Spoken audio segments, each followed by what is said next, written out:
Eh bien, bonsoir à toutes et à tous. Donc, nous allons terminer cette soirée Passion Commerce à la CCI de Marseille pour après laisser la place à la remise des trophées organisés par la CCI sur design et aménagement du point de vente. Alors, on l'a vu sur la précédente table ronde, sur toute l'accompagnement du commerce avec l'arrivée de grands événements.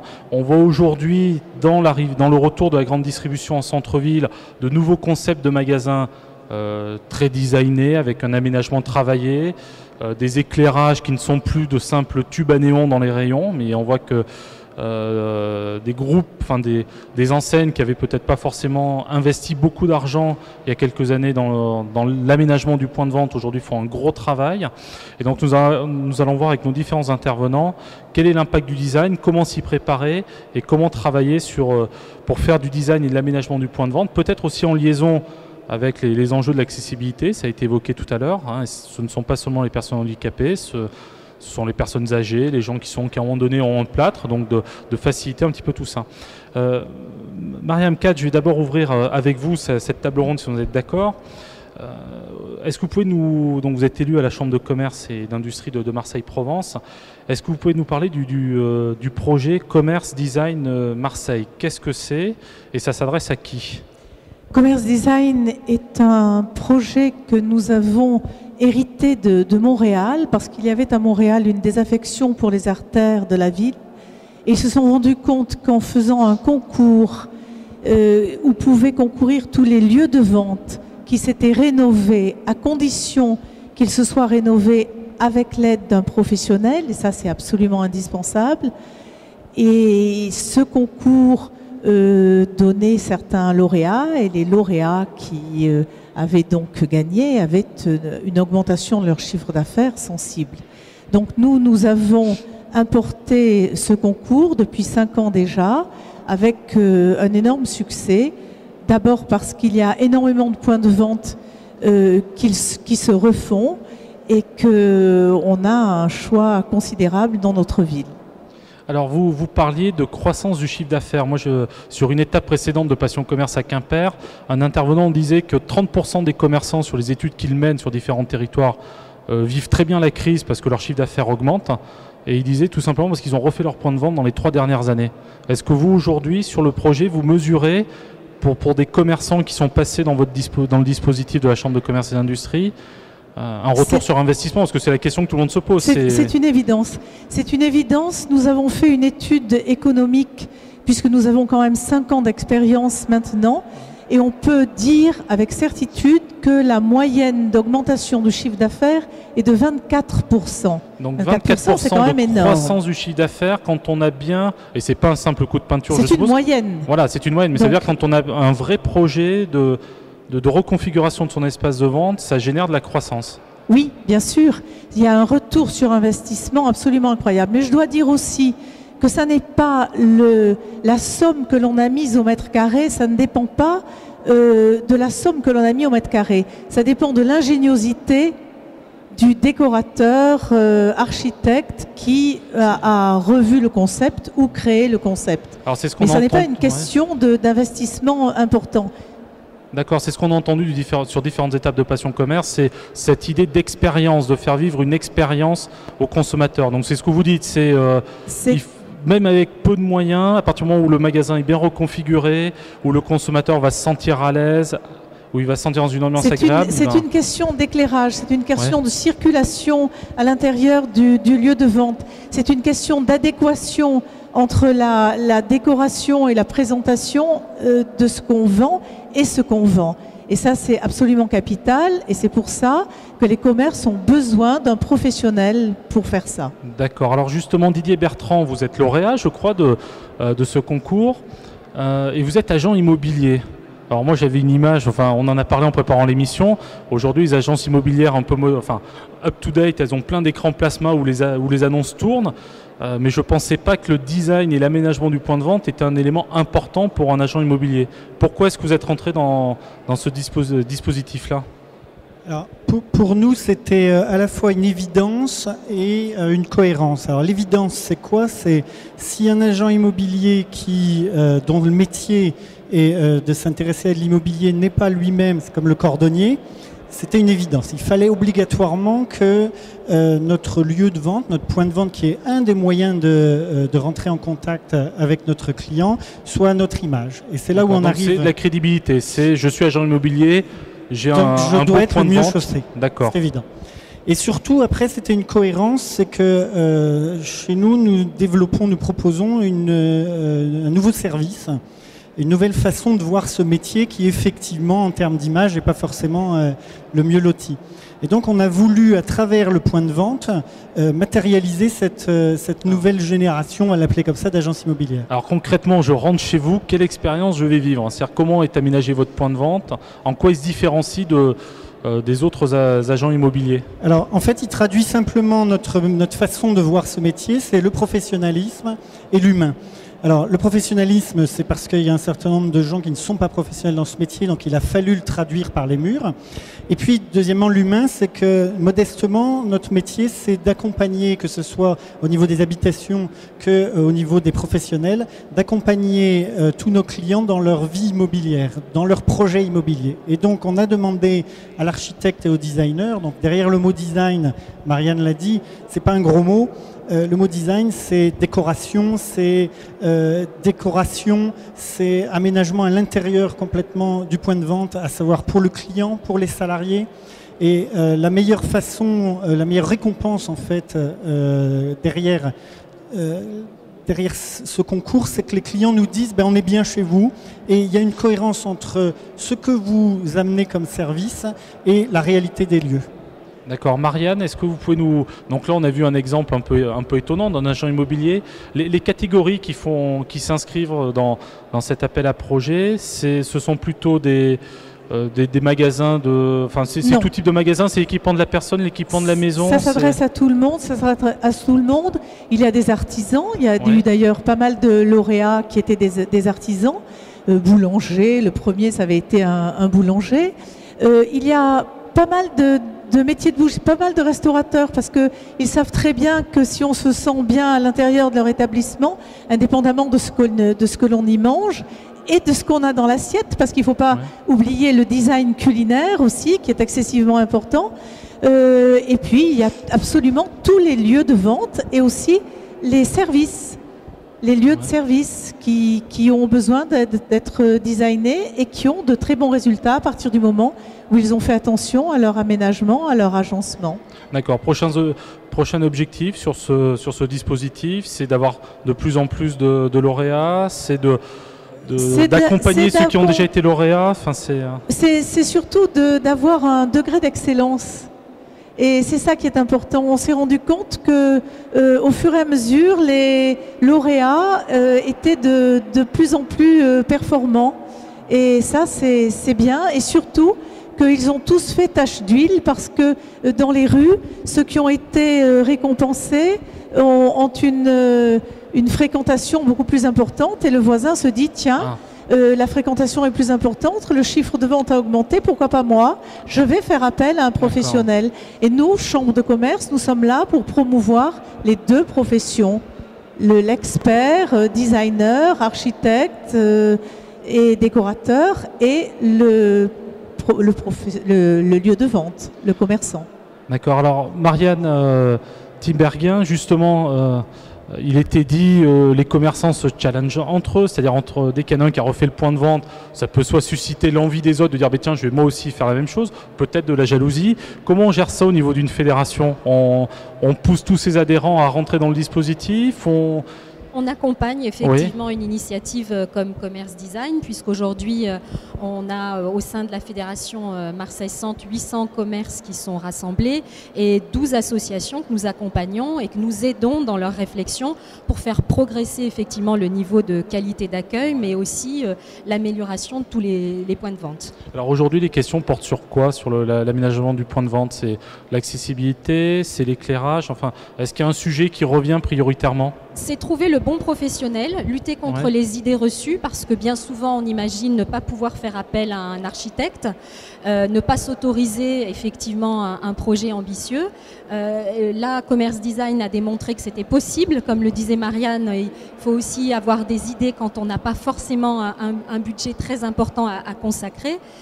Mais d'une façon générale, je dirais que ça a suscité un engouement et que ça participe effectivement d'une dynamique qu'on observe sur le territoire, parce qu'un commerçant qui refait son point de vente, il a aussi une prise directe sur son environnement direct, sur son quartier, sur effectivement la façon dont on va appréhender dans un parcours shopping son quartier. D'accord, et vous pensez que tous vos adhérents vont rentrer, enfin pour ceux qui en ont besoin, ils vont tous dans les prochaines années, les prochains mois, refaire leur point de vente. Enfin, vous travaillez là-dessus pour... Alors bien sûr que nous travaillons à inciter un certain nombre de commerçants à passer le pas. Nous sommes aux côtés de la Chambre de commerce sur l'opération Commerce Design. Nous incitons à participer les couples architectes-commerçants. Et puis paradoxalement, on constate que certains commerçants hésitent à refaire leur point de vente, tout simplement parce qu'il y a un engouement du public aussi pour des lieux qui symbolisent l'authenticité, et on a des commerces qui nous disent mais nos clients ne veulent pas qu'on rénove de trop, parce qu'effectivement on est fondamentalement... Il faut garder le côté vintage, c'est ça ? Oui. Et c'est aussi ce qui fait le charme des cœurs de ville, c'est d'avoir des concepts très innovants et des lieux de tradition où on va retrouver effectivement l'herboristerie que l'arrière-grand-mère connaissait, ou la plus vieille quincaillerie de France, puisqu'il s'agit de maisons empereurs qui hésitent beaucoup sous la pression de ses clients, qui refusent le progrès. Donc le challenge pour vous, c'est à la fois d'accompagner la modernisation et la conservation du patrimoine commercial, c'est ça ? Tout à fait. En disant, il y a un patrimoine commercial qu'il faut protéger. Je dirais qu'aujourd'hui, ça cohabite avec bonheur, et c'est ce qui fait tout l'intérêt et le charme d'un commerce de centre-ville. D'accord. Alors... Oui, vous voulez reprendre le micro si vous voulez ajouter quelque chose. Ça n'est absolument pas antinomique. Oui. Un commerce de tradition, et Dieu sait si on en a à Marseille, un commerce de tradition peut aussi concourir pour Commerce Design, parce que le design, ça ne veut pas dire quelque chose en tout nouveau. Le design, ça veut dire c'est pas de l'ultra moderne. C'est pas que l'ultra moderne. C'est l'adaptation de l'environnement au produit, et quand la tradition est là, il faut le souligner, et c'est vrai qu'un professionnel peut souligner justement le côté traditionnel d'un commerce et du coup le rendre encore plus performant. Alors pour les commerçants qui sont dans la salle, la prochaine période de dépôt des dossiers, pour ceux plus tôt possible. Le plus tôt possible. Aujourd'hui, on a nommé le commerce qui a été élu par le public, et nous avons aussi fait connaître le Grand Prix du jury, et on attaque sur le prochain et sur tout le territoire, surtout. D'accord, très bien. Alors Sandra Chalinet, je parlais en introduction des grandes surfaces qui avaient peut-être pas toujours... pour certaines d'entre elles, mis le design ou l'aménagement du point de vente au cœur de leur développement aujourd'hui. Donc au niveau d'Amerson, quelles sont les grandes tendances que vous dégagez en termes de design? Et puis sur le centre commercial des Terrasses du Port, comment est-ce que vous avez travaillé justement le design et l'aménagement pour que le consommateur vive une expérience et prenne plaisir à venir sur ce centre commercial? Alors moi j'aime bien prendre des exemples concrets. Donc on pourrait prendre l'exemple des poupées russes, c'est-à-dire que le design au début c'était les marques qui l'utilisaient pour les produits. On a eu ensuite les marques qui avaient leur propre boutique, et puis des distributeurs qui distribuaient ces marques, quelquefois leurs marques propres, et qui se sont mis à utiliser le design. Et là, on peut dire que le travail de Marianne est plus dans ce sens-là. Les centres commerciaux, jusqu'à il y a une dizaine d'années à peu près, étaient quelque part des boîtes dans lesquelles on regroupait des commerces, et dans lesquelles on mettait du parking, et on appelait ça le tout en un, et ça attirait du monde. Voilà, des accès faciles, du parking, des toilettes, des commerces, et tout allait bien. Depuis une dizaine d'années, il y a eu une grosse réflexion qui a été menée, et c'est vrai que le précurseur en France, c'était Unibail-Rodamco, qui, par des centres comme Carré Sénart, a amené vraiment le design dans les centres commerciaux. C'est-à-dire que les nouveaux centres commerciaux sont des lieux où on va raconter une histoire et où le designer va être un metteur en scène de cette histoire. et où chaque marque et chaque enseigne va trouver sa place en fonction de l'histoire qu'on raconte. C'est aussi un moyen de mieux signaler, d'apporter une visibilité au confort client et au parcours client. C'est une façon de théâtraliser les services qui sont de plus en plus nombreux. Il faut savoir qu'en 2008, par exemple, il y avait une enquête qui avait dit que 50% des clients accordaient beaucoup d'importance à l'accueil. Actuellement, c'est 62% des clients. Et le design, ça permet d'apporter ce plus d'humanité dans l'accueil client et d'offrir un plus au client alors qu'il ne s'y attend pas toujours et dans un lieu où c'est pas forcément la chose qu'il attend le plus. Donc ça va être des journaux gratuits sur des salons d'attente dans un centre commercial. Ça va être donc le centre commercial n'est plus seulement, si je caricature, une allée où on aligne des boutiques et on met un toit pour pas que les gens prennent l'eau quand il pleut. Mais le centre commercial a une vie en tant que tel. C'est un véritable écrin et le centre commercial est conçu comme un concept à proprement dit, comme une marque à proprement dit. Donc pour vous donner un exemple concret, les terrasses du port, c'est pour nous une marque ombrelle dans laquelle il va y avoir 160 boutiques. Les terrasses du port, c'est une marque avec un positionnement qui est que ça va être le nouveau point de vue de Marseille et sur Marseille. De Marseille parce qu'on va pouvoir voir une partie du littoral qu'on ne voyait pas précédemment.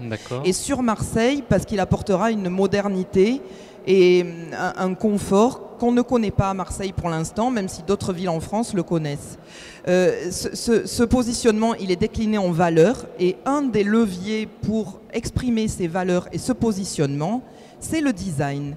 Et par exemple, on a travaillé sur où était situé ce centre commercial. Il est situé sur le port. Le port, c'est les racines de Marseille. Le port, c'est des routes maritimes qui amenaient des matières premières à Marseille. Quelles étaient ces routes maritimes? Ces routes maritimes, c'était l'Asie, c'était l'Afrique, c'était la Méditerranée. Donc à l'intérieur de notre centre, à travers des matières premières, à travers des couleurs, on va en fait recréer ces routes maritimes et on va créer 3 ambiances différentes et tous les détails seront travaillés pour qu'on se retrouve dans un mail Afrique, dans un mail Méditerranée, dans un mail Asie et qu'on se rappelle ce qu'était le port et sa fonction première. Et donc ce centre commercial ne sera pas un vrai centre commercial, ça sera un vrai prolongement du centre-ville et un vrai point de vue sur Marseille. Et en plus, voilà, ce que vous dites, c'est que c'est un prolongement du centre-ville, c'est pas quelque chose qui vit sa vie en dehors, à côté du centre-ville. Exactement. Exactement. J'ai beaucoup aimé ce que disait tout à l'heure la personne qui représentait Aix. Je pense que les terrasses du port doivent jouer le même rôle que les allées provençales à Aix. C'est-à-dire qu'on ne doit pas voir ça comme quelque chose qui va grignoter le centre-ville, mais c'est un atout dont Marseille se dote et qui va permettre d'avoir une attractivité beaucoup plus importante du centre-ville de Marseille.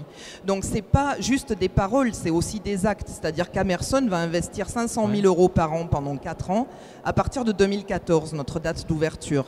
Et on travaille énormément avec Marseille Centre et on va encore travailler jusqu'à l'ouverture pour faire un véritable positionnement pour le centre-ville, définir des valeurs, définir un plan d'action pour que sur l'ensemble du périmètre touristique, on puisse définir des lieux d'action, des parcours shopping, des services structurants qui vont permettre de ne pas déplacer le centre-ville. Moi, je suis marseillaise, donc je sais comment ça s'est passé à certaines époques de la vie, où on a déplacé la rue de la Palue, la rue de Rome, sur la rue Paradis, le cours d'Estienne d'Orve. Là, il faut qu'on arrive à réussir ce pari d'agrandir le centre-ville et de lui apporter une attractivité qui rayonne régionalement. Et on s'associe pour travailler ensemble et pour arriver à faire ça. D'accord, très bien. Donc beaucoup d'ambition, un projet donc porteur de sens. Et beaucoup de passion. Et beaucoup de passion, oui. On le sent quand vous en parlez. Éric Foyard, est-ce que vous nous parlez du projet Les Voûtes de la Major, nous dire ce que c'est, notamment pour moi qui ne suis pas de Marseille, et puis nous parler, parce qu'aussi vous mettez l'accent sur le développement durable. On n'en a pas parlé, mais je pense que dans le design, la stratégie de remise aux normes d'un point de vente, de réaménagement d'un point de vente, peut aussi intégrer du développement durable. Alors, les voûtes de la Major, qu'est-ce que c'est, en quelques mots? Alors, les voûtes de la Major sont des voûtes qui ont toujours qui sont sous le parvis de la cathédrale, de la rue Marchetti jusqu'aux limites de la consigne sanitaire où va s'implanter le musée Regard de Provence. C'est sous ce parvis, il y avait des voûtes qui servaient à supporter l'extension du parvis qu'avait fait l'architecte Léon Vaudoyer quand il a fait la cathédrale, pour avoir un parvis qui soit à l'échelle de cette cathédrale. Et elles avaient toujours eu une fonction utilitaire, c'était le bas-port. D'accord. Et puis tout d'un coup, l'histoire change. D'abord, l'histoire change parce qu'on est à l'extrême pointe sud d'Euroméditerranée, donc le Marseille de demain, dont je salue le président ici présent, Guy Tessier. Et donc, on se trouve face à un endroit qui nous a paru évident, c'est-à-dire sous un monument historique, à moins de 100 mètres de 4 musées, devant le long de la nouvelle croisette de Marseille, puisque tout ce tronçon de route est en pleine mutation, et ce qui était d'abord l'autoroute et qui maintenant circule en sous-sol va devenir un vrai boulevard de front de mer avec des contre-allées, de la végétation, des trottoirs de 15 mètres de large et dans la partie sud, une place piétonne de 3000 mètres carrés. Cet ensemble de choses sous ce monument historique nous a convaincus de l'évidence d'y implanter des commerces de grande qualité et des restaurants. Mettre un certain nombre de restaurants. Alors les restaurants, c'est conforme au théorème de Las Vegas, c'est-à-dire que si vous faites un hôtel dans le désert, il fait faillite, mais si vous en mettez 50, ça fait Las Vegas et ça marche très bien. Alors cet endroit, qui est un endroit exceptionnel par sa puissance à la fois architecturale et son environnement culturel, s'impose comme un endroit particulièrement qualitatif. Mais c'est plus au bout de nulle part, puisqu'aujourd'hui, on va se trouver dans cette partie sud d'Euroméditerranée, au cœur d'un grand triangle, dont la pointe nord est constituée par les terrasses du port. À l'autre pointe, vous aurez l'extension du centre-bourg. Entre les deux, la rue de la République revivifiée. Le port, le quai du port, qui aujourd'hui se termine par un restaurant qui s'appelle le bout du quai. Ça veut dire qu'après, il n'y avait plus rien à voir. C'était un cul-de-sac. Tout ça, c'est fini, ça va se prolonger pour arriver au Fort Saint-Jean avec le MUSEM, le CEREM, le musée Regard de Provence, le mémorial de la déportation, qui est un musée, il ne faut pas l'oublier aussi, c'est un élément symbolique extrêmement important. Et enfin, donc, nos voûtes qui vont accueillir une cinquantaine de commerces et de restaurants. Alors justement, vous faites attention à l'aménagement des futurs commerçants. Est-ce que vous avez un droit de regard sur la manière, vu l'ambition que vous avez sur ce projet-là, sur l'aménagement de leurs points de vente, sur les enseignes que vous allez accueillir Alors d'abord, ça s'est passé très en amont, puisque avec l'architecte que nous avons choisi pour cette opération, Jean-Baptiste Pietri, on a défini un cahier des charges. C'est-à-dire que de manière à ce qu'il y ait une homogénéité et une cohérence. L'homogénéité et la cohérence créent toujours l'impression de luxe. Ça veut dire que toutes les devantures vont être de la même famille, elles font partie de l'architecture, c'est pas le patchwork.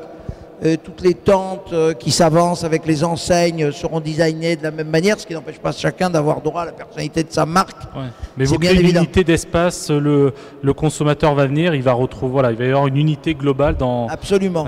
Absolument. Vous avez ça dans tous les ensembles commerciaux de qualité, qu'ils soient traditionnels ou anciens. La rue principale de Salzbourg, toutes les enseignes sont destinées sur la même charte. Alors que le plus récent des commerces y est établi vers 1820. Vous voyez, donc c'est pas du tout incompatible. D'accord, très bien. Ouverture, c'est déjà ouvert? Au printemps 2013. Voilà, on va démarrer les travaux au printemps. Il y a 12 mois de travaux. D'accord, il va se passer beaucoup de choses à Marseille en 2013. Hein. Oui, absolument. Mais pourvu que ça dure, on ne peut qu'espérer que ce ne soit pas juste une opération un peu comme une foire exposition, puis on n'en parle plus. C'est le début d'une nouvelle ère aussi. Voilà. Et ça, c'est un élément important. Il faut que ça se prolonge. Par ailleurs, l'autre vraie découverte, à mon sens, c'est que le tourisme, le commerce et la culture sont trois éléments indissociables. Ils se servent tous les trois mutuellement de cause, et de considérer que ce sont des éléments indépendants les uns des autres, c'est une erreur stratégique. C'est pas vrai. Chacun sous-tend et étaye les deux autres. D'accord, très bien, merci. Pour terminer, Marc termine des banques populaires. On a beaucoup parlé de design, d'aménagement du point de vente. On a peu parlé ce soir, enfin on en a parlé en début de soirée, mais ça me semble important d'y revenir en fin de soirée sur les technologies au service du point de vente. Vous, quelles sont les tendances que vous dégagez aujourd'hui? On parle beaucoup alors on parle de paiement sans contact, on parle de quels sont les nouveaux outils que vous voyez poindre pour justement permettre aux commerçants qui sont là de dire mais lorsque je vais refaire mon point de vente, il faut aussi que je pense à mon infrastructure caisse, terminal de paiement, etc. Alors tout à fait, un banquier qui parle de design, a priori, c'est pas notre vocation première. Oui. Mais je dirais qu'effectivement, il n'y a rien de plus désagréable. Surtout parler de design sans dire j'ai une offre de prêt à vous proposer. En tout cas, effectivement, il n'y a rien de plus désagréable pour un client que d'aller chez un commerçant, de passer du temps en queue, dans des queues interminables. Donc la facilité de paiement, toute la partie équipement du commerçant sur des solutions qui permettent de fluidifier les temps aux caisses font réellement partie de notre métier. Donc effectivement, il y a toute une série de développements, notamment vous parliez du sans contact. Aujourd'hui, il y a eu la commission Mallier qui incite les banques à développer des solutions de TPE haut débit. Que ce soit de la monétique IP ou de la monétique GPRS. Donc on est sur des solutions qui vont 10 fois plus vite que les solutions standards de monétique. On fait beaucoup de design aussi dans le e-commerce puisque on essaye de créer une certaine harmonie entre le site du commerçant et l'espace de paiement. Ouais. Il faut savoir que... Alors c'est vrai, je vous coupe, mais c'est vrai que c'était pas le sujet. Mais c'est intéressant. Enfin, c'est vrai qu'avoir un beau magasin, c'est aussi avoir un beau site internet. C'est-à-dire il y a les deux qui sont liés, comme vous le dites. Oui. Alors tout à fait, effectivement. Aujourd'hui, l'inverse, c'est vrai. C'est un beau site internet et un magasin qui est pas très beau. Tout est une affaire d'harmonie. Ouais. En général, les commerçants aiment bien retrouver l'identité du magasin à travers leur site commerçant. Et effectivement, aujourd'hui, lorsqu'on voit certaines solutions de paiement de certaines banques, lorsqu'on est sur la phase de paiement, on se retrouve sur une interface qui n'est pas forcément très designée, sur des pages. Nous, on essaye effectivement d'apporter à travers nos solutions e-commerce une continuité à la fois du logo du commerçant, de l'environnement. Donc ça, c'est très important. Il faut savoir, comme je vous le disais, qu'une expérience d'un client qui est en échec dans une boutique e-commerce, c'est un client qui nous reviendra, qui a de fortes chances en tout cas de ne pas revenir. On constate que 80% des solutions de paiement qui ont échoué entraînent des non-retours de ces clients-là. Donc 80% de clients qui ont une mauvaise expérience et qui ne reviennent plus sur votre site. En termes d'activité commerçant, c'est vraiment assez pénalisant. Donc je vous dis, l'environnement design là-dessus a un rôle majeur. On le retrouve aussi dans la notion de design et de solution de paiement en m-paiement, puisqu'effectivement là aussi il y a de plus en plus de porteurs de téléphones portables. Oui, donc m-paiement, c'est je prends mon téléphone portable, je le passe et voilà, je paye. D'accord. Donc effectivement, là aussi, on essaye d'apporter des solutions sur des applications iPhone ou autres, Android, et d'apporter toujours la continuité des solutions de paiement. Je dirais que le commerçant effectivement a tout intérêt, en tout cas, à proposer des solutions qui soient fluides, sécurisées aussi. Donc la sécurisation est très liée aussi avec le design. Pour quelqu'un, arriver sur un site et reprendre, comme je vous disais tout à l'heure, les logos, ça va sécuriser. Arriver sur une page quelconque, on va se méfier, on va se dire ça peut être du phishing, ça peut être... Donc là aussi, effectivement, le rôle du banquier, je pense, est prépondérant et le design, effectivement, a un rôle important. D'accord, je vous remercie. Marianne, je vais terminer avec vous. Est-ce que je peux juste ajouter une chose Est-ce que vous allez demain intégrer par exemple la dimension web dans le projet? Bien sûr, parce que c'est ce que je voulais ajouter. Oui. C'est très important parce que quand on parle de design, on croit toujours que c'est du design objet, mais c'est aussi du design graphique. Et le design graphique, ça passe par le sac d'emballage du magasin. Et ça aussi, ça doit être en cohérence, de même, comme le disait monsieur, que tout ce qui est site et terminal de paiement, etc. Donc c'est tout à fait l'avenir que tout soit en cohérence. Donc l'évolution de votre concours, ça va être d'intégrer demain le web ou de faire une autre catégorie peut-être? D'avoir dans le jury, puisque nous avons toujours des spécialistes dans chaque matière, d'avoir dans le jury dorénavant quelqu'un qui peut aussi juger de façon professionnelle le site web. D'accord, écoutez, merci. Nous allons clôturer cette émission sur ces propos. Je crois qu'on peut les applaudir, l'exercice n'était pas facile. Et je vais passer la main à la Chambre de commerce et d'industrie sur le trophée.